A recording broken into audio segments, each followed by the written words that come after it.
शिवपुराण कथा ऐकायला लागती माई, पापाची राख होती माई, साधारण नाही शिवपुराण. मी काय बोललो मग, जीवाचा जन्माचा बाप बी तीच आहे आणि मृत्यूचा बाप बी तीच आहे. जन्माचा बाप बी तीच आहे आणि मृत्यूचा बाप बी तीच आहे.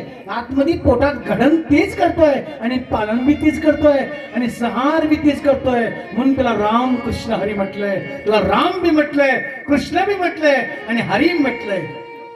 पण थोडं संक्षिप्त सांगू, रामकृष्ण हरी का अर्थ? महाराज जी बेटे हैं, राम कृष्ण हरि.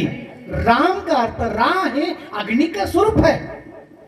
राम ही शब्द अग्नि का स्वरूप है. राम 3 शब्द है.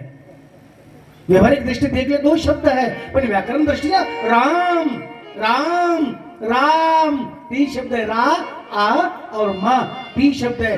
रा शब्द अग्नि का स्वरूप है.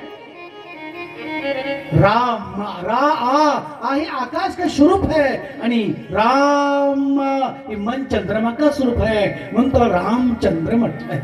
चंद्रमा का स्वरूप है, शीतल है. राम शांत है, हृदयामध्ये रमन करतो, इसका नाम राम है. चाहम हृदय सन्निष्ठ, चाहम हृदय सन्निष्ठ, राम हृदय में रमन करने वाला, इसका नाम राम है.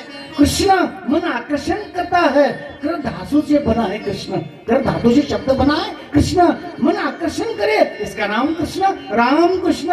हरि, हरि का अर्थ व्यापक, हर जगह में कहां भी जाओ भगवान है. और मानने वाला चाहिए, भगवान है परमात्मा, मानने वाला चाहिए. आप नहीं मान सकते, जान सकते, जान भी नहीं सकते, मान भी नहीं सकते, तो भगवान कैसा पता चलेगा? मानो भगवान है, जानो सबके अंदर है. हरि कौन है?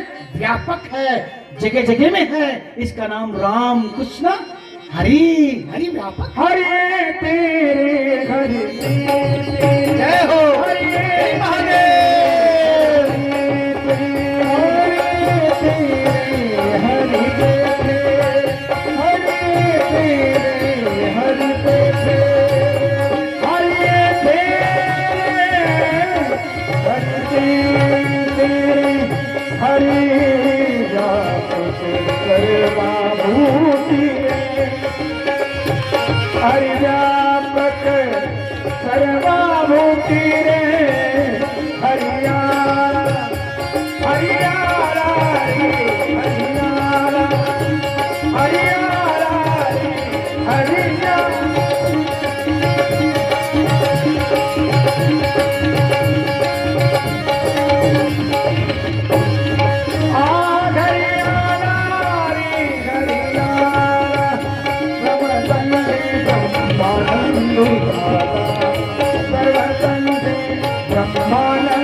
Brahma